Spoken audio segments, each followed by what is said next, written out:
Hello, everybody, and welcome to another daily episode of the Grief Let's Talk About It podcast. You guys know who I am. I am Tony Lynch. I'm the host. And if this is your first time tuning in, do me a favor before we get started and I bring on my guests. Head over to my YouTube channel, hit that subscribe button, hit that bell notification so you'll be notified every time that we drop a new episode. And if you haven't already, you guys share this with somebody who can benefit from these conversations, okay? Now, with that being said, this is for educational purposes only. So, without further ado, if you have any questions or comments, put them in the comment section. But help me welcome my next guest, Mr. Reuben, to the show. Reuben, how you doing, brother? Hey, I'm doing very good. And yourself, Mr. Tony? Oh, man, I'm doing fantastic. Happy to see you here. Welcome to the show. Thank you for being here. Yeah, most welcome, and thank you for having me as well. It's great to be here, and I'm excited to share my story and answer some questions and hopefully get some good dialogue going here to help others. Oh man, this is going to be a great show. So before we get started, though, go ahead and tell people who you are, where you're from, and about the work that you do. All right, sounds good. So Reuben Escobedo, I'm actually in San Antonio, Texas. Born and raised here my whole entire life. As my main career, I'm actually in financial benefits. So I overlook corporate retirement plans, help employees save for retirement, help the companies make sure their plans are in line with any IRS or Department of Labor regulations, and enjoy doing that work. And most recently started branching out from that and becoming more of, whether you want to call it a coach or a mentor, to help others understand different challenges that they have faced in life and how to take those next steps to push past that, whether it's with mental health, their career, because I think we all need that voice sometimes, or that additional person to bounce something off of, to get that support, to help build that momentum. Otherwise, many times it feels very lonely and that there's no one we can bounce ideas off of, and we're just in this to figure it out ourselves. And while many cases are in fact like that, why not create an opportunity to be a voice for a couple of people, or many more, no matter who it is, but just offering that voice of help to get somebody to that next level in their life. That's very true, man. Thank you for the work that you do, brother. Much needed, very much needed. Thank you. Now, you mentioned corporate, right? Yes. How did you get into corporate, right? Right. It's funny because I don't have a degree, no degree at all. I did go to college a little bit. I'm currently a junior in college. I'm trying to go back little by little, but it actually happened one day. I was working at Sam's Club, if y'all know Sam's Club, and I was quickly advancing my career there. But the thing with a career at a retail store is that, one, the hours are long. If they need you in another state, you got to move. You got to be ready to move. And we didn't know that we necessarily wanted that life. So on my way home, or on my way to my now wife's house, then girlfriend's house, I saw this sign on the front lawn, basically, of this road that said Capital Group companies now hiring.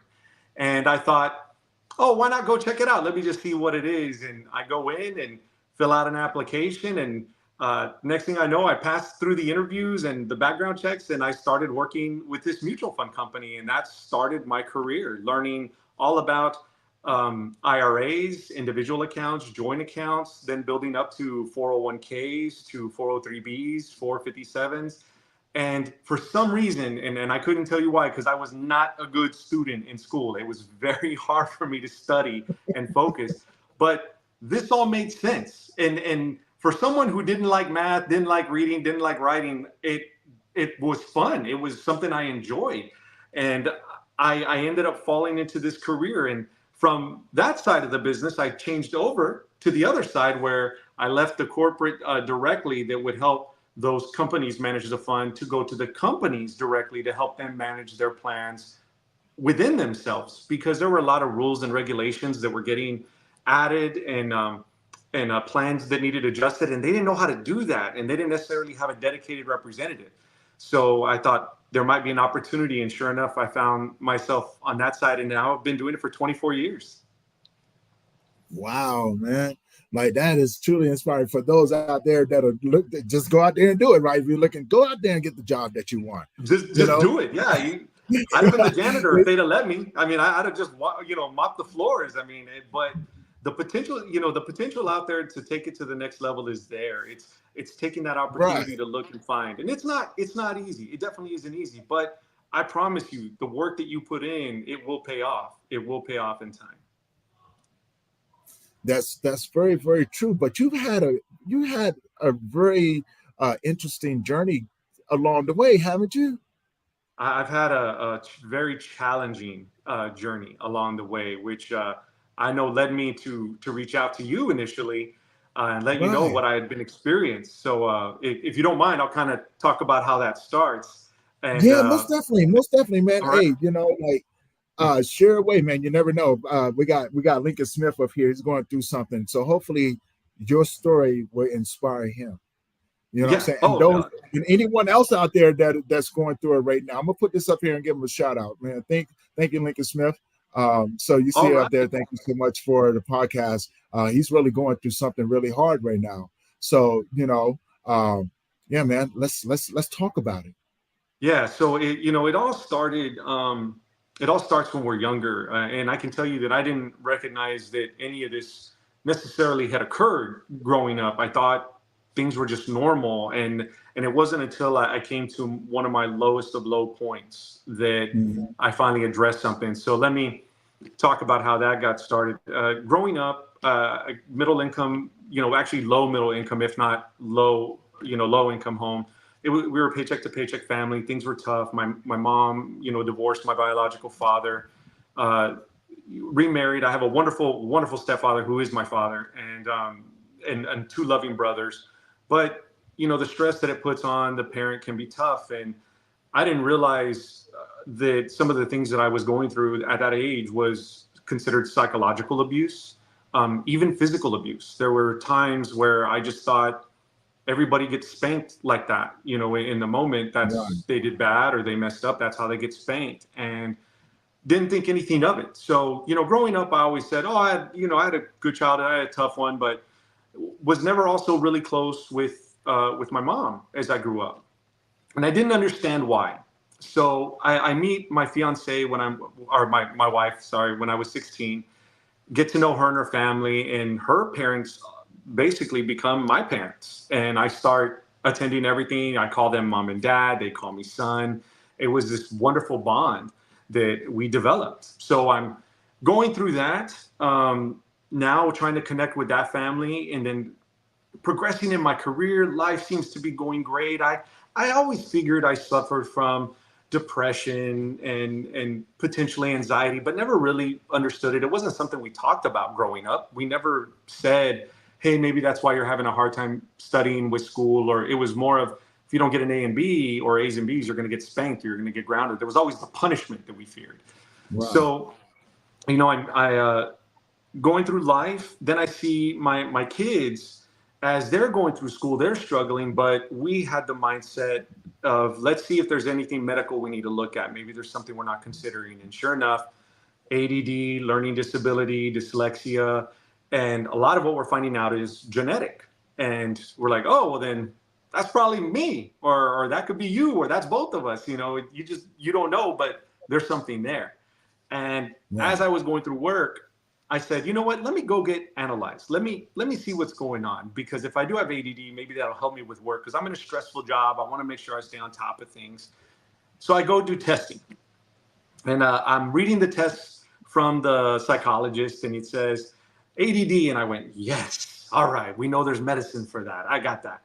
Depression, I probably already knew I had that. Anxiety, I probably already knew I had that. PTSD, I paused. It was the one time in my life that I said, well, I wasn't in a war. I didn't have to fight. I didn't have to This is what I usually hear associated with soldiers in combat. And Right. I can't how can I say I have that when others have been through worse and they have it for what I felt was a legitimate reason.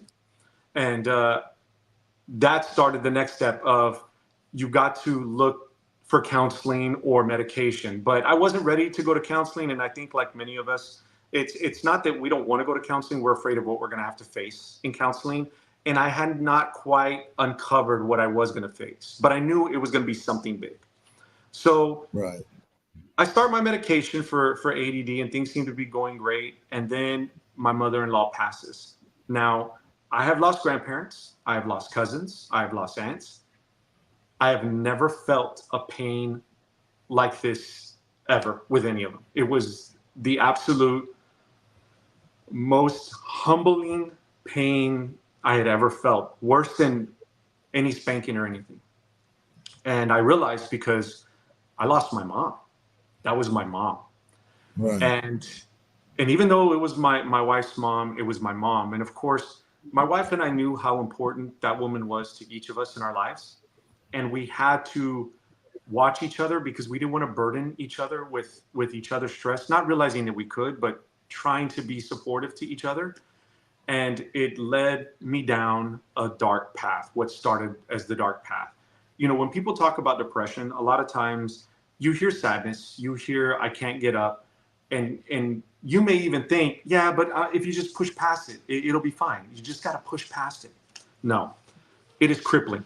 It is crippling, crippling. Um, I felt like I had 100-pound blanket on my body as I'm walking. I Right. felt I had 100 pounds tied to my eyes as I tried to open them. And you know, when I say humbling pain, not humbling in regards to like I don't want it to sound like, oh, you think you're something else and then you're being humbled. Humbling pain to this was true pain. This was pain that I had never experienced before. And when I Yeah. when I finally was driving home one day, I broke down in the car, and all of a sudden I had an end of life plan for myself. I was going to commit suicide. It was done. It was, I knew how I was going to do it. I knew what method I was going to use to do it. I knew how to do it. I knew the timing.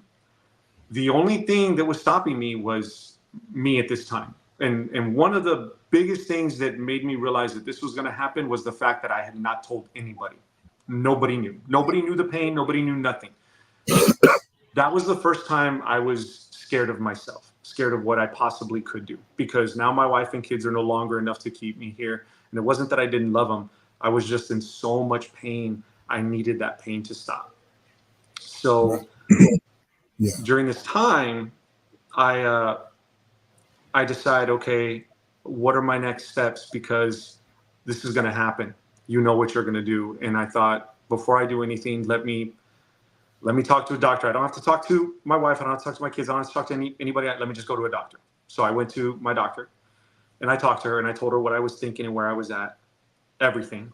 And she said, you know what, Reuben, a lot of times we have chemicals in our body that are not balanced, and we're like a chemistry set. And if they're not balanced the way they need to be, you're not going to think the way you want to think, and things are going to be more difficult. Let's please try something. And I was open to it. And I said, okay. And it took some time because I had to go through some medications that didn't work and things that just did the opposite or made it worse. And Yeah. once we found that right, mixture, I was able to finally get myself to a level space. And I'm not saying that I still didn't want to go, but I was able to think clearer through things. So the next thing I decided to do was therapy, because the doctor said, you need to go to therapy. Now, I still didn't think I needed to go, but I went. My first session, I'm talking to the therapist. I mentioned PTSD, and she goes, and I said, well, I didn't have PTSD. She goes, no, Reuben, you had it. And I said, well, what do you mean? She goes, remember those beatings you were talking about as a kid? And I said, yeah. And she goes, that's your PTSD. That's where it's from. I said, but I was in trouble. She goes, no, you don't get spanked to the point where you have bruises on your thighs from the belt marks because you're in trouble. You were Right. abused. And I thought, well, no, I wasn't abused because I didn't get a black eye. I didn't get punched. I wasn't malnourished. I didn't get, I didn't get thrown into a room by myself. And I was on my own justifying this abuse that I had gone through by saying, as long as it's not this bad, then that's not abuse. I'm okay. I'm right here, so it's still okay. It's within the means, so to speak, but not realizing that it wasn't okay. and that you weren't supposed to get hit like that, and that you weren't supposed to get spanked like that. And I even had a joke with my mom growing up, as I would talk to her, and when she was calm, of course, and I would say, "Man, whenever you spank me for what I did in the world's problems," because it was like I get like 1 and 2 for this is for breaking the glass, this is because you got to clean up the mess, and this is for world hunger, and this is because the president's bad, or whatever the case may be. And I would get, Man, I would get ripped, what I felt ripped into. And she goes, "That's your PTSD." And she goes, "You were in an environment that you couldn't leave, Reuben. You were, when you, after you got spanked, where did you go?" And he was like, "Your room." "And where's your room?" "In the house." "With who?" "With your parents." She was like, "You were in survival mode. You were trying to survive growing up because that's all you knew. That's all you could go to. You didn't have another house you felt you could go to." And as she's telling me this stuff, everything from the past is starting to click. Everything that I went through, everything that I that I witnessed on my own with the abusive language from hearing "I hate you." Even though it was in a fit of frustration, having those words come from a parent, and then have them say that they blame you for how they feel.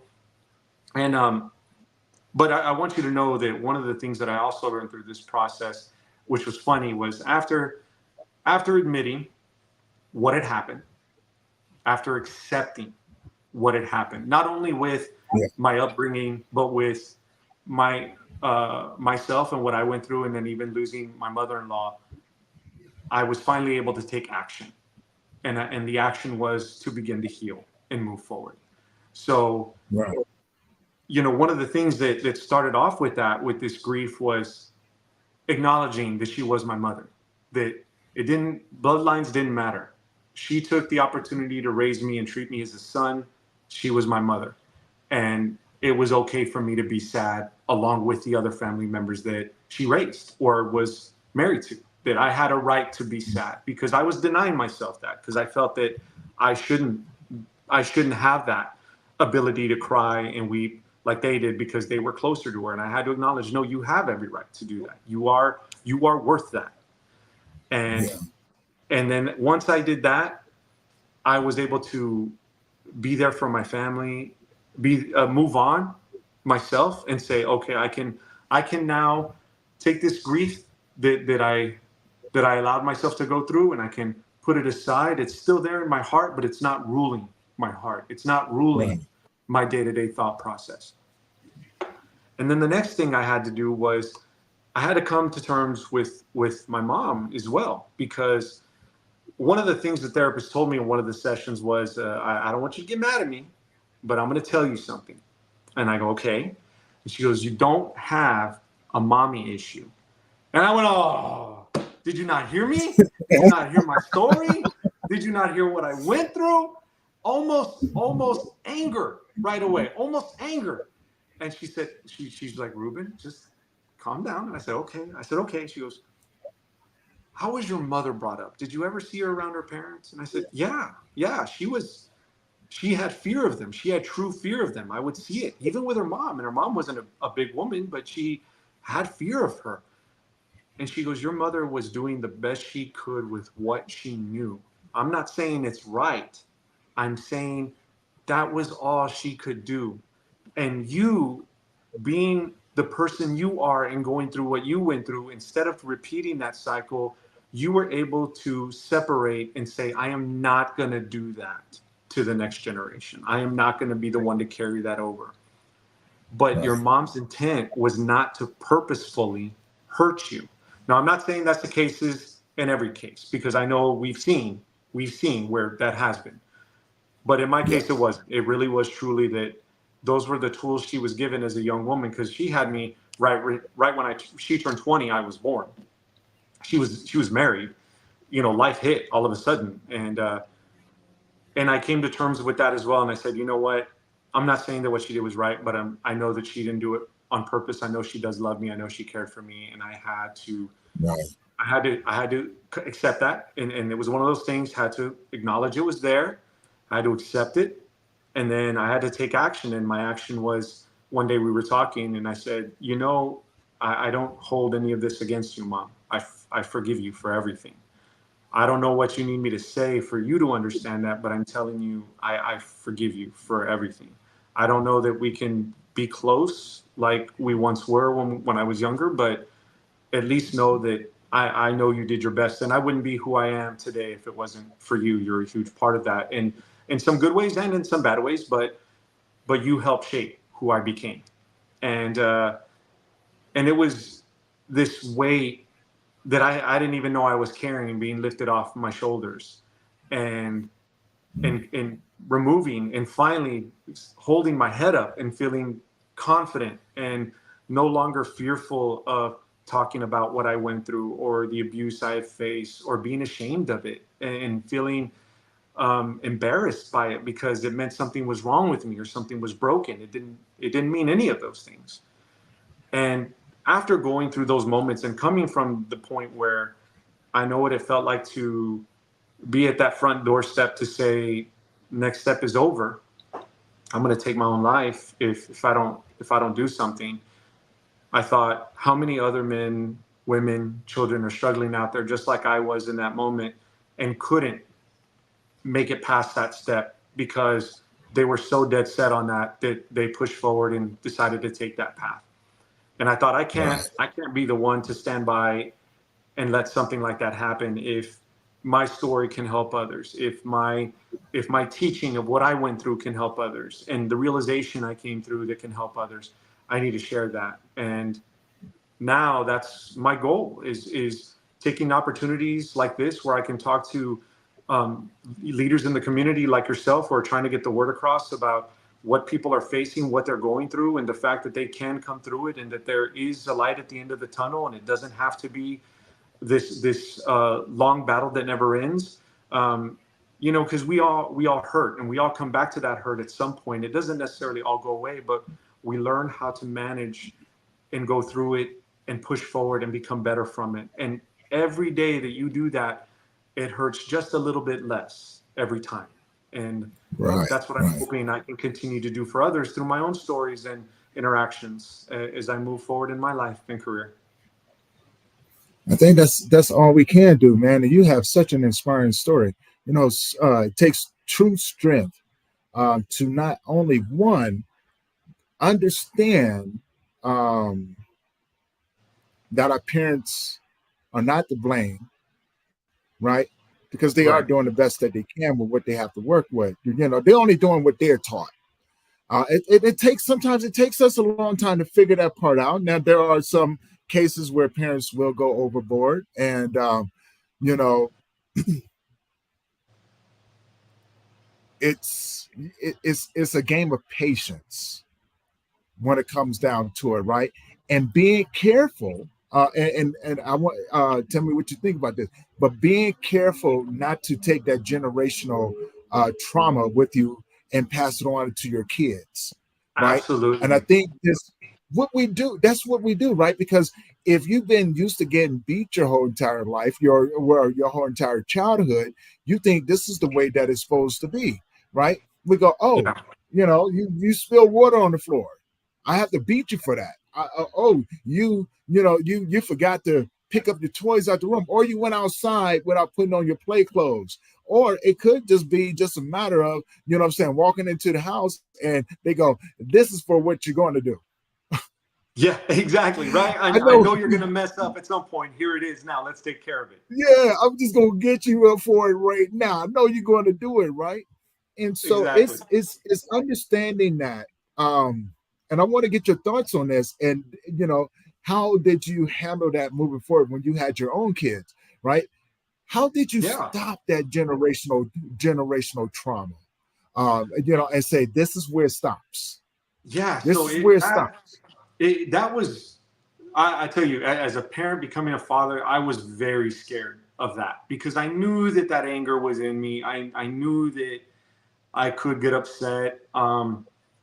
And I was afraid, what am I going to do? So as my son was growing up, and I would get mad, I said, I don't want to hit. I don't want to hit if I don't have to. I just want that to be the absolute last resort if if if I have to do that.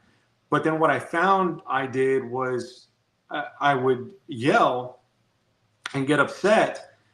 And the first time I did it, I thought, how does that feel as a child looking up at an adult yelling at you so loud that you don't know what's going to happen? And even though you've never hit them, they think that's a possibility. You've just told them without realizing it and showed them what you went through and what in their mind is going to happen, because you're already Right. mad. You're already frustrated. And what I did right after that was I took a moment, a few minutes. I walked back over to my son. I sat down and I apologized. And I actually said, I'm sorry for the way I reacted. I should not have reacted that way. You are in trouble for what you Right. did. Let me tell you why you're in trouble. And I had a talk with him. I had a serious, stern talk, but not yelling. And my point got across. He understood what I was talking about. And I thought, as long as my son understands and respects that I'm going to do everything they can for them and help them, I shouldn't have to yell. I should just be able to raise my voice if I'm not getting their attention, and they will respond. And after that moment, I've been able to do that with them. Now, I'm not saying I don't have my moments, because I have my bad days too. And there are days that I come home and work was crazy, traffic was crazy. I walk through the door, questions already be thrown at me. I'm getting frustrated already, and I lash out. But in that moment, I'm very quick to catch myself and say, "Whoa, okay, okay, okay. Give me a moment. I'm sorry. This is not for you. This is not intended for you, and I need to Right. be able to talk to you. Give me a moment." And one of the things that I'm working on, and I haven't quite figured out yet, but my therapist has talked about leaving things physically to help take that weight off your shoulder, because some of us need that visual aspect. And she had talked about sometimes Right. when she leaves work, she'll write, like, there's some rocks all out in the garden area where she works. So she'll grab a rock with a pencil and she'll write frustrated, mad, angry, and then throw that rock back into the pile, where she knows the rain is going to wash all that off. Nobody's ever going to see it. Nobody ever else has to feel that pain. And as soon as she dumps that rock carrying all those emotions she had stays there, so that when she goes home, she doesn't bring that with her. And Right. and I thought about that, and I'm like, how do I do that in my life? How do I do that? Because I don't hang a coat up. I need to find something that gives me that visual aspect to let me disconnect and say, work is done, frustrations with life are done. This is now family time. And when you walk in and you see your family, now you're going to be with your family, and it doesn't matter if it's going through hard times or good times. You're going to be able to be there with family and not feel these other things that are on your mind. Right. And that's what I'm working on right now. I'm trying to find out what works for me. And one of the things that I've done before that may work for me is journaling. I don't like to necessarily sit and write, but I thought, why can't I write on a piece of paper, mad, angry, frustrated, today was the worst, I hate my job, I hate this, whatever the case may be, crumple it up and throw it in that recycling bin that I know is going to get taken out that night from work, so that when I leave that office, that's left there, and I'm walking out that door, just Reuben, just regular Reuben, not work Reuben, not manager Reuben, just Reuben. And that's one of the things I'm going to be looking to try this week, because in this game, in life, one method may work for us for some time, but there's a good chance it's not going to work for us after some time. And that's part of being a student in life too, is recognizing that Mm. there's going to be another Very answer. true. One answer is not going to be just for everything. There's going to be another answer. And when you see that you're no longer getting the answer you need, you gotta search for that other answer, so that you can put yourself, and not only yourself, but the people around you, in good positions, so that they don't have to feel that frustration and anger, unless you need that help. Because a lot of times my friends will offer to help and listen and be there for me. But if you don't need to do that, then let it be, and then come home so you can be yourself and enjoy what you have around you. Right. You mentioned something. I want to touch on this. Yes. Therapy. You know, Yes. the biggest. What do you? Okay, so for myself, right? And I've seen. I'm a huge component of advocating for therapy. Right. Mm-hmm. Go find yourself somebody to sit down and talk to, because sometimes there's going to be people that are equipped to be able to help you, but then you may just need a little extra help. And I often, when I do sit down with men and things like that, I determine, saying, where is it that I fit in at? Where is it that I can be most effective in your grieving journey? So we Mhm. have to come up with a beginning point. And I have gone to some of these men and gone, hey, before we do this with me, let me introduce you to a couple therapists, and get you started, right? You know what I'm saying? Because you're going to need to go deep in a lot of this stuff. And so Yeah. let me just connect you with them. And I sometimes I get pushback. They always go, "Oh man, I'm not crazy. Oh man, what I need to go see a therapist for." A lot of times these guys don't understand. I vet a lot of these therapists, right? Because I want if I was to go to therapy, I want someone who can understand my walk through experience. Yeah. There's a difference between having book knowledge and having that lived experience. I want to say big shout out to Rachel over here. Thank you, Rachel, for showing it in. And yes, we are doing well. Hopefully, you're enjoying the conversation that we're having. But it's getting that mindset change when it comes down to the thought of therapy, going to see a psychiatrist or a therapist, right? Because oftentimes we associate, and let me know what you think about it. We do associate the going to see the shrink with being crazy. There has to be something wrong with me, right? Oh man, Yes. I'm not crazy, and things Yeah. like that. I'm like, no, no, it's not the fact that you're crazy. It's the fact that you need help. And right now, I may not be equipped to help you until we get some other things out the way. But I'm still here, Right. you know, Right. and I always recommend that stuff. But what do you Yeah. think about what's the biggest challenge when you see individuals going talking about therapy? Is it the same Anytime. across the board? I think weakness. They look at it as a form of weakness right away. You hear therapy, Yeah, you think you think weakness. I'm weak. They're saying I need somebody, and it's not. It's really not that. What I look at it more of is clarity. And the reason why I say clarity is because as I talked about my youth in the spanking. So that spanking I told you about, that spanking about mhm, leaving the belt lacerations across my thigh, I can tell you exactly what happened.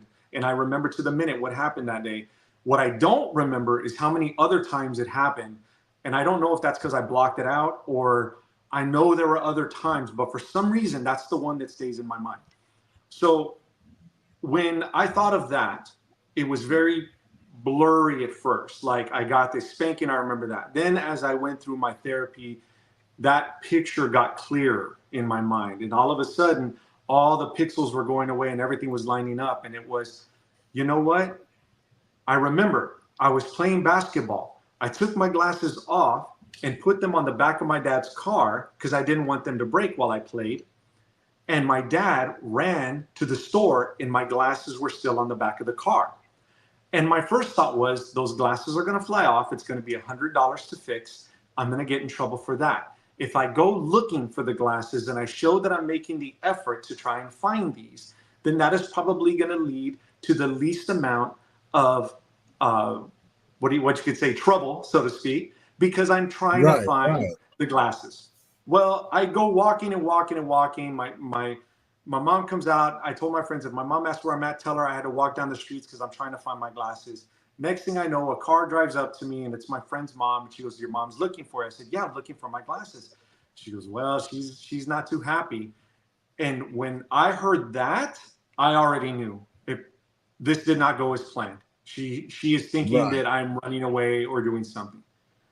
I get home, I get escorted into the house, go to the back room, and I get I just it was non it felt nonstop.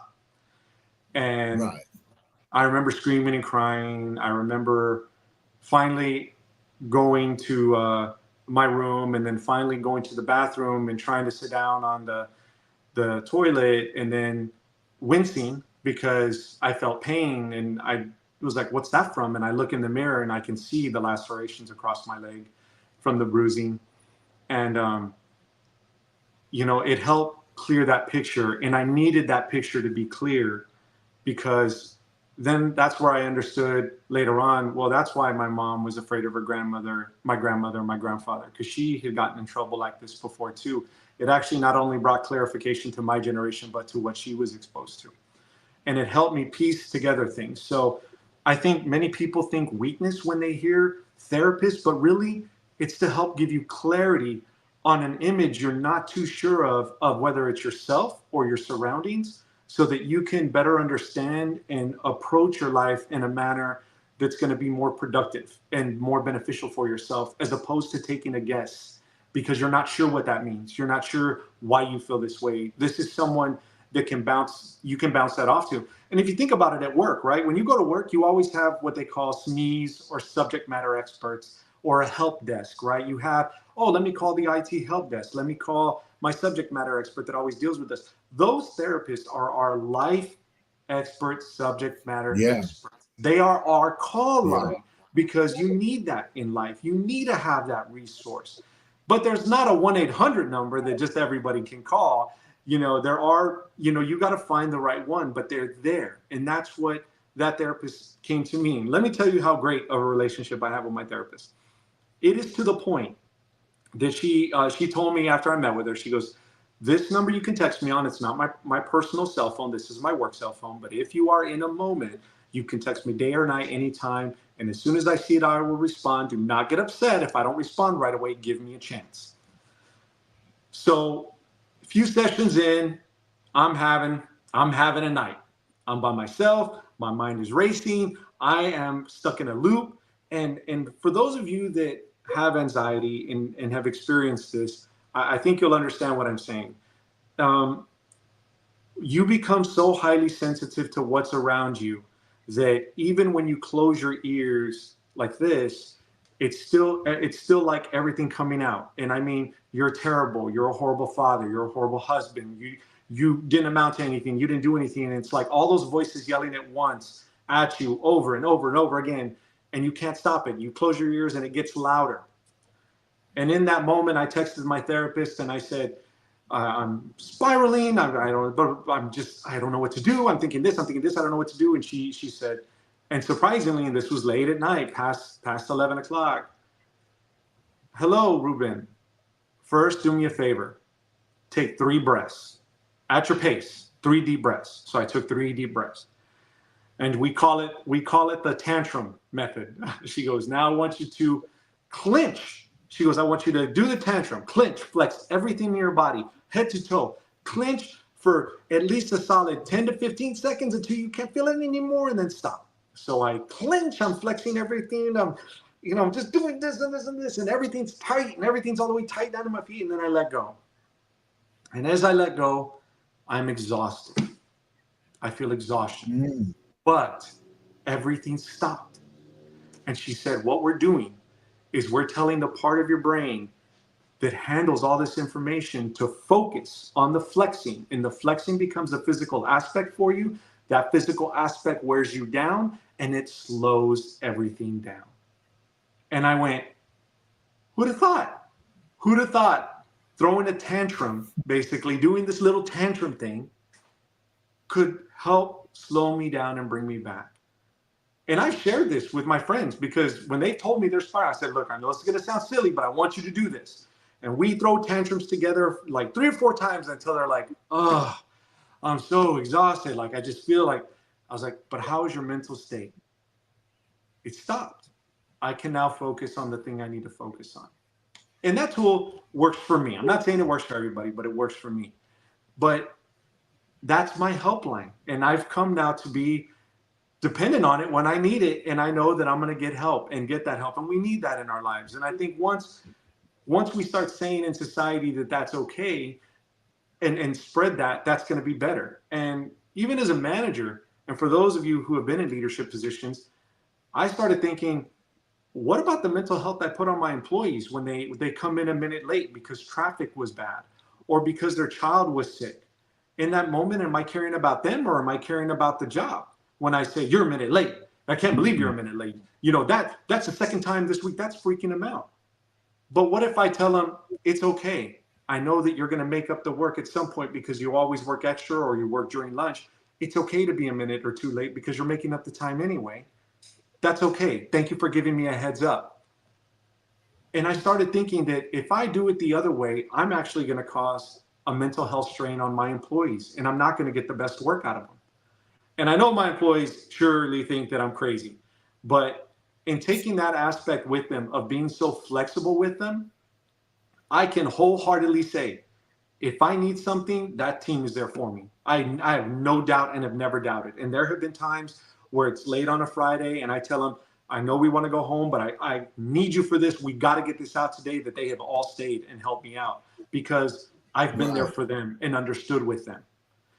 And it's been this thing that now I've seen in my retirement conferences that's becoming a hot topic: mental health in the workplace, mental health with your employees.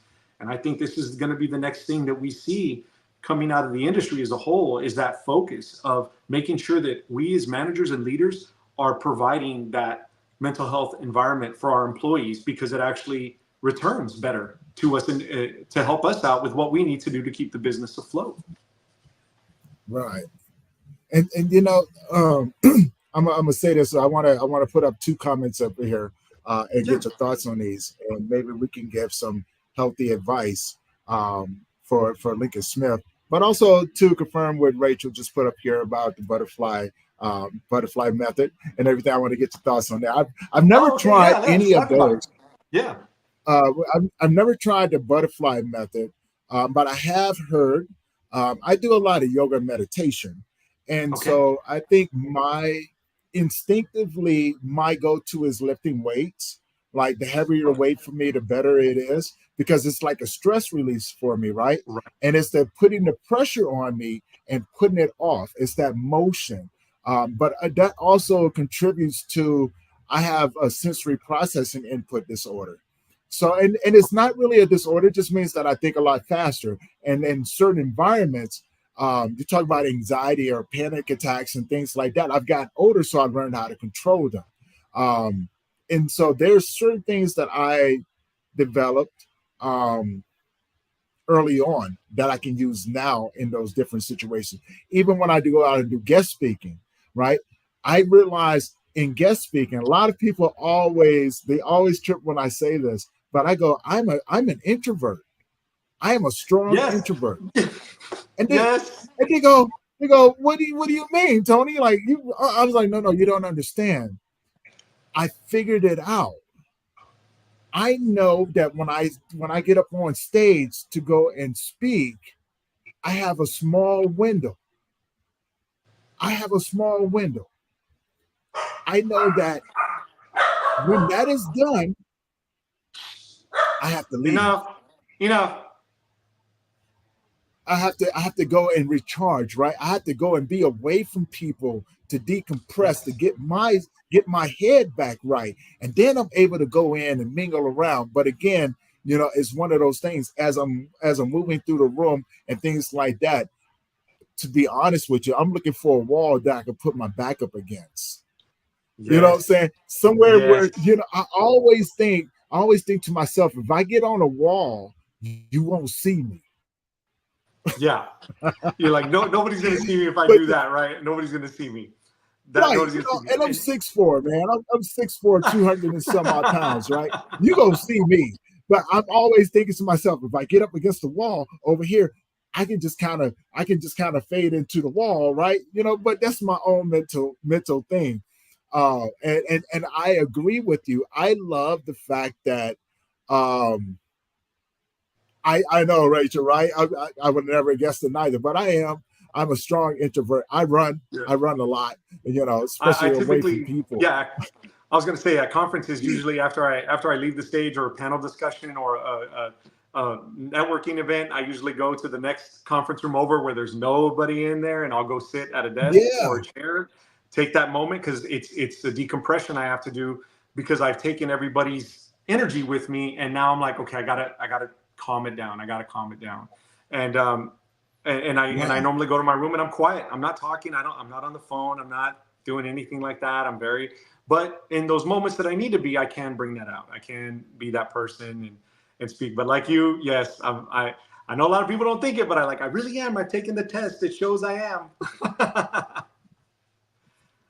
Oh, I I want to saw. put this comment up here Yeah. to talk about this real quick. Lincoln, this is for you, brother. Um, Hopefully you're still paying attention, but we're putting this up there. Lincoln is really going through some things right now. Yeah. So what would you have to say to Lincoln? Um, Well, I think first off, reading this, Lincoln, I can't even imagine. I can't even imagine myself, and I'm not going to say I can. But what I can tell you is, one, it's okay to feel bad. It's okay to be mad. It's okay to be upset.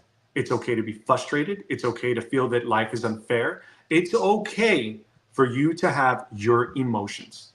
That is okay. Do not feel regret for feeling upset, mad, frustrated, whatever the case may be, with all of these things that have happened all at once, because that is a lot. That is a lot for everyone to take on. You mentioned one thing that you said a moment ago, Tony. You said control, and control is very key to us because that's what makes us panic when we don't have control. And Lincoln, you right, have control of you.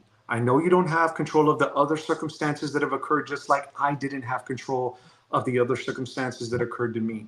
But one thing I had to realize that my therapist helped me realize is I have control of myself. So in that moment where I'm feeling the overwhelming stress, the overwhelming anxiety, the overwhelming frustration, anger, I have that control to say, Reuben, take a breath.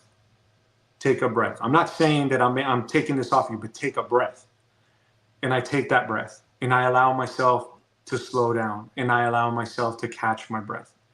And then in that moment, I decide what is going to be the thing I need to heal from so I can take that next step. And in your case, you have a couple of big things. And the good thing is you don't have to have an answer right now. You don't have to know this is going to be the next step. Write it down. Talk it out to yourself. Talk out loud. I talk out loud to myself all the time. I don't know if you do, Tony, but I'm one of those guys that if I'm in my car, you're going to look over and you're going to see me going, well, I don't know if I should buy that membership. I mean, I know it's a good, and I'm having a conversation with myself, but that's how I walk through my process. That's how I'm letting out my thoughts and I'm isolating what I want to get out and what I want to keep. It's not, at least I don't think it's multiple personalities, but it's me taking that data and allowing myself to go through it and sort through it. And once you look at right, where is the first step I want to take, then take that step. And in your case, let's say, hey, I want to acknowledge the love I had for the family I lost. I want to acknowledge that they meant a lot to me. Then take that time, acknowledge them, feel that love and that pain. Let that happen, let that go through. And then know that that love, that caring is with them as well. And it's always going to be with you. And when you're ready, saying, okay, I'm going to put this still on my heart. I'm just going to move it to the side. This isn't going to control me. When you look at your right, life and the loves in your life, there are going to be many. There's not, as much as I love my wife and I've been with her for 27 years now, I know realistically, there could be a day that she becomes fed up with me. There could be a day that I am not the one that completes her life anymore. And it's going to hurt. But I also know that in the event that that does happen, the time that I had with her was the time I was meant to have with her.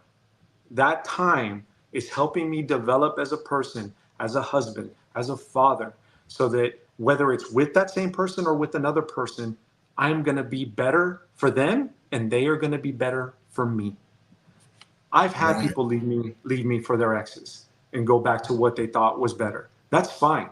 I even had a situation where one came back and said, had I only, I wish I would. And in that moment, I was like, no, no, that was not meant to be.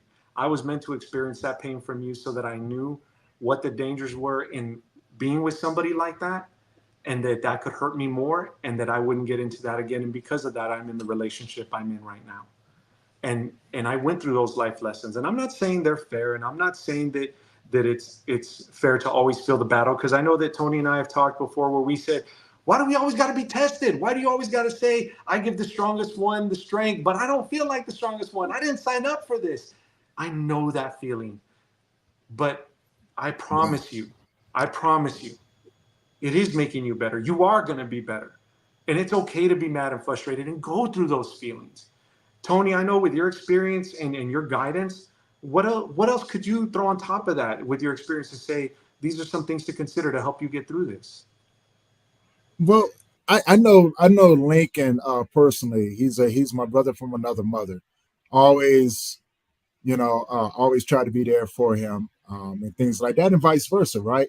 We've known each other for quite some time, and I would say in this moment, in these challenging moments, it's okay to sit down for a bit. Yeah. It's okay to tell people around you, not right now. You know, it's Yeah. okay. It's okay. It's okay to do that, man. It's okay to set some healthy boundaries. Yeah. And I get being numb. Trust me, man. I've Yes. been there. Yeah. We've all have been there, right? I Yes. know about being numb. I know about being angry. I know about being so, like lost in inside of a dark place. I know what that's Yeah. like. We all do. It's okay to love yourself. It's important that you love yourself Yeah. because in these trying moments, you have to trust yourself to do the right thing for you. Yeah. Exactly. No words from anybody else is going to help until you're ready to do it. But to start off with something simple, start off with some self-care, man. Start off with, it's okay to be numb, but learn how to love yourself. Eventually the tears will come back. Yeah. They Eventually they do. will. Maybe They not do. right now. No. Eventually they will. But They the will. one thing I'm a huge component of, you have to take the first steps in healing. Yeah. You do. And it's okay to be the person, be scared of the person that is starting to make you. Loss would do that. You've experienced a lot of loss. Yes. Now it's up You to know the you. It is up to you whether you allow it to change you into that person, yes.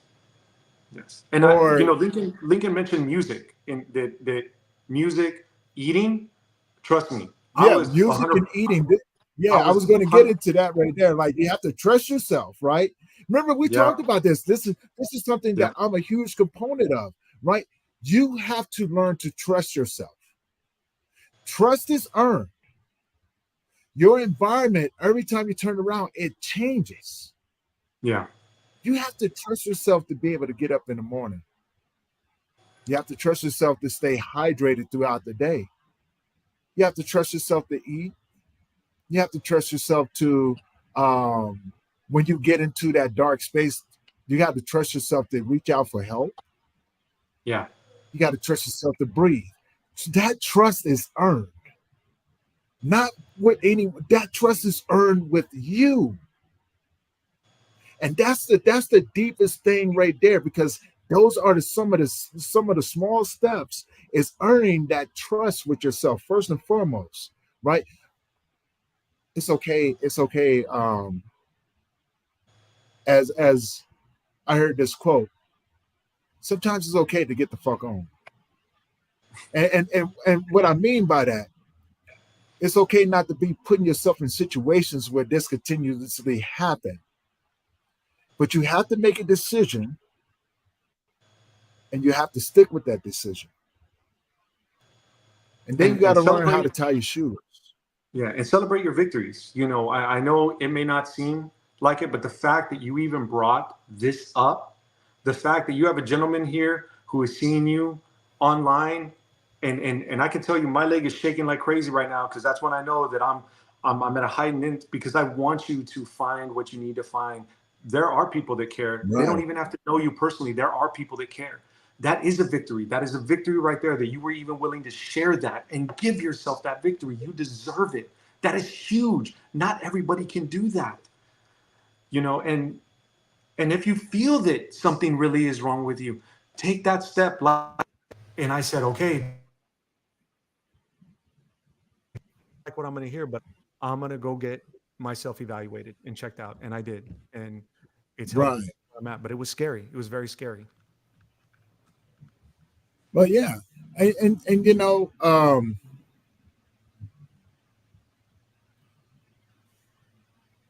wow.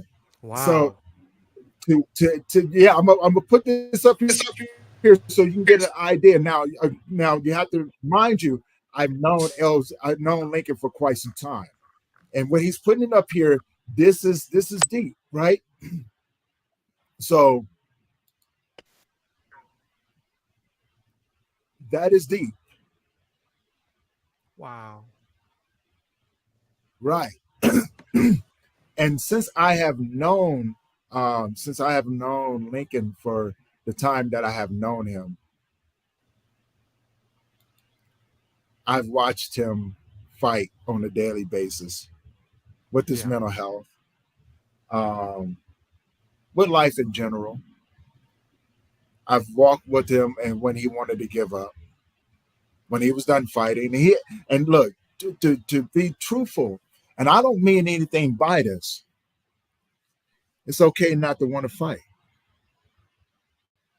It's not okay to give up. It's okay. I think you mentioned this, Reuben, one time before, when we were talking. We we as human beings can get to a place of extreme tiredness. Not the type of tiredness that you're sleepy, but the type of tiredness Right. that if Source, the Creator God, was sitting next to you, you would look over at them and go, I don't want to do this anymore. Yes. We've all been here before. We have been here Yes. before, especially when Absolutely. when you used to fighting, and you said this before, survival mode, right? You know what I'm saying? It's easy to survive in a world that challenges you and makes you survive. Yeah. The And hardest part about that is that survival is only going to get you but so far. there's I know. there's such thing as survivor's remorse. Also, you know, you talk about you seeing why am I getting the chance to move forward when these family members, these friends have passed on? Why is it me? Why am I the one facing this? I mean, that's a true thing that we face in this Right, world. right. And but I can tell you this: you being here, still talking to us, that is just proof enough right there that you are meant to still be here. You Right. are meant to push forward. And it's okay to say, I don't want it. It's okay to say, I just want a break. And it's okay to take a break. Like Tony said, it's okay to stop. It is okay to stop. Because right now, I bet Yeah. Lincoln, right now, you feel like you're sprinting, man. You're sprinting because you're trying to get that answer fast. You're trying to get through it fast. You want to get it done fast so that it's past you. But sometimes we don't realize that we have to slow down and stop in order for that to stop also. Because it doesn't make Right. sense in our mind, but we really do have to slow down and stop so that that can stop. And you know, I want you to. I mean, I can. I'm looking at what you've been through right now, and I can't even understand how you're putting your feelings out there. Because for me, I'm like, if I was going through that, I don't know that I would have been that strong to go through it. I know what I went through, but that's where I talk about those different levels, right? Those different levels that I feel that, oh, somebody had it worse than me, so I'm not. I shouldn't be good enough. No, we are all good enough. We are all good enough to be there. We all are experiencing our own things that we're going through in life, and we Right. all have our purposes. And I know that you're struggling, and it's okay to struggle, and it's okay to feel depressed. It's okay to feel beaten. It's okay to feel like I'm stuck in this, but I guarantee you keep taking that step forward, that next step, at least one step, one victory, making your bed, you know, saying I fed myself, whatever the case may be, so that you know that Right. I'm still here, I'm still pumping. And I got people like Tony by my side, and even somebody that Tony met, Reuben, by his side, that's rooting for me back there, saying, hey, they want to see me succeed, even if Mhm. it's just in a daily victory. Right. And um, when I say when I let me just clarify, when I say that tiredness, it's not the tiredness of you wanting to die. It's just the tiredness of you Right. just tired of lifing on you. Look, man, one thing that I have learned, and I think, like I said, I can relate to Lincoln on so many levels because we have lived similar lifestyles, and have lost a lot of people in such a short amount of time. And when you have seen some of the things that we have seen, it messes with you a little bit, right? There's a side of you that you try to contain, but it so desperately it wants to come out to play, Oh, because that's that beast inside of you that says, you know what? Before life hurts me again, I am about to destroy everything and everyone in it, in this world, yes. right? And it's, look, man, been there, done it, wrote a book on it, literally wrote a Yeah, book on it. exactly. Um, and we know, but I'm also careful not to give advice or suggestions of things that have worked with me, right? That was specifically mine. Hmm. And normally, it was, Lincoln would pick up the phone and call me. I've been so busy lately, but he knows I'm always here. Yeah. Yeah. And I think, And you know, oh, go ahead, Tony. I'm sorry. no, no, please go ahead, go ahead. No, I was going to say, in reading these, some of these comments that are coming through, I know that I can tell you, Lincoln, that I have that other side. That other side is there. It, through Uh my pain and through that trauma that I went through, I can tell you that that side is very much alive and there in me. I'm inside my brain, ready to jump out as well. And it's it's something that I face every day. And I'm not going to say that sometimes I don't use those methods in a moment trying to protect myself, whether it's with something from my past that I'm having to face. But I've learned that, as to what Tony said, I have a choice. I have a choice in what I pick and what I choose. I have that control. Regardless of what feels the need to come out or feels the need to take the step out, I have that control to say yes or no to that side coming out. Yeah, And and it ain't easy. It ain't easy. It's. I wish that somebody could physically show somebody else, because I know that it's something that we all carry internally. But the fact that we're talking about it, the fact that we're putting it out there, we're showing that it exists. It is there, and it's not something that you're yeah, alone in. That you do have others that are fighting that same battle, and want you to be able to make those good decisions and make yourself step up to the plate again and be ready to step up to the plate. And you're not alone in that battle. Not one bit. right. Man, that's very well said. Very, very well said. Lincoln, I love you, brother. Um, Rachel, thank you for tuning in as well. For as we begin to wrap this up, Mr. Reuben, if you could, oh, hold on, you do something pretty spectacular too on TikTok, don't you? Oh goodness, I didn't send. And we talk about life, and there. Oh, well, we talking about it now. We're We talking about it talking now. about Okay, it now. so let me tell you what I did, or let me tell you what I didn't do. I met with Tony. Tony and I had a wonderful talk ahead of time before we were going to do this, and felt a connection. And as soon as I got back to my desk, life happened. And I said, "Oh, I'm going to send you my picture. I'm going to send you this. I'm going to send you nothing." I'm admitting I messed up. I'm sorry. I totally Well, said I was going to it's send him this always stuff, better late than never. but I will send it. So okay, so one of the things I do on TikTok is I make parody songs about things that we experience now in life as we get older, and I use it to our old school jams like Snoop Dogg, Dr. Dre, Ice Cube, Thuggish, Bone Thugs and Harmony. And I actually did come out with some, and I'm going to send it to Tony, like I said I was. I'm going to send it to Tony, and I did one on mental health because I experienced it, and I think it was to OPP that I did it to. So I gotta go find it, but I did one for mental health. So if ever you need a laugh, if ever you need to step away, please come check out. It's a Reuben E. So it'll be my name, Reuben. E_parodies at TikTok.com. And then if you ever need to send me an email, reach out. Real Talk Reuben. So Real Talk Reuben. My name is REU. So like the sandwich at gmail.com. And I'd be more than happy to speak with you. And Tony, I'm so glad you have this platform. I'm so glad you're sharing stories. Thank you for letting me be a part of it. I think what you do is amazing. And I hope to continue to help you out in the future and wish you the very best in your endeavors here, because I think you're making changes in people's lives. Well, brother, we can't do it alone, right? So No. it's all everybody that comes up here, man, has a very, very unique story that helps someone else. I mean, just look at the conversation we just had about, Yeah. what Lincoln was going through. You helped him out so much. I mean, hell, you helped me out so much just talking with you and, just being able to share in your energy is such a huge privilege, and it's my honor to be able to showcase you guys up here, man. You guys help the show.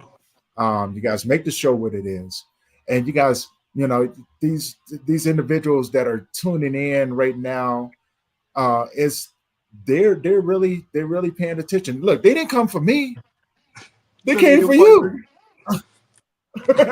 Oh yeah, because I've had Lincoln on the show before, so I'm gonna have to get him up Oh, there. We'll cool. discuss that, Yeah. but just not. Yeah, I've had him on the show before, and it was beautiful. We talked about a bunch I'd of love different to. I'm things. going to go look for We those. I'm will going to go talk look for about those it, so I can watch Lincoln. Maybe tonight or tomorrow or something like that. I got a few things I got to do, but I'll hit you up and everything when I get to the office tomorrow or later on tonight. But now, with that being said, Reuben, if you can leave the audience with some words today, what would you leave them with? I think one thing that I would leave you with is you are stronger than you think you are. I know that there are times that Mm, we don't feel it, but you are stronger than you think you are. And like we said throughout this discussion, I think one of the big things that I even take away from this myself is it's okay to take a break. It's okay to sit down, take a breath, take control, and then figure out what your next step is going to be. And I want you to celebrate any little victory you can. I don't care what it is. I don't even care if it's putting up the dishes. In those moments where you're feeling that defeat, celebrate your victories and allow yourself to celebrate your victories, because I guarantee you there's going to be a bigger one coming as long as you keep putting that foot forward in front of the other and know that there's always going to be mhm. somebody out there willing to help you. Yeah. Well, Ruben, thank you for being on the show today, brother. Tony, it was Such great. an I amazing felt like talk. I We had got a lot more had to my own go. session. Hey, this is what happens, right? This is what happens. Yeah. But such a beautiful conversation, man. A lot of just a wealth of knowledge to put out there for these individuals. So hopefully they were paying attention. If they didn't, hopefully they go back to the YouTube channel and check out the episode. Definitely worth it. Definitely worth it. With that being said, everyone who's been tuning in across the different platforms, thank you Thanks, guys for tuning Rachel. in. Thank you guys Thanks, for your Lincoln. continued support. And if you haven't already, you guys already know. I put it down here in the bottom, the Grief Let's Talk About It podcast on YouTube. Do me a favor, if you haven't already and you would like to support the channel, not asking for money, just go over there and hit that subscribe button and hit that bell notification so you'll be notified every time that we drop a new episode. And as always, if you know anyone who could benefit from these conversations, please share it with them. This helps us get the word out there. And leaving comments, interacting with us is such a huge thing. You guys help the show go the way that it goes. So hopefully you guys will stay tuned for the next one coming in as again, you know what I'm saying? Try to push out these dailies for you guys. And we're going to keep it moving. This is going to All right. conclude this episode. We're going to see you guys in the next episode. You guys get out there, enjoy the day, make memories You're with the people welcome. that you Thank love. y'all. And with that being said, peace. Peace out. Laters.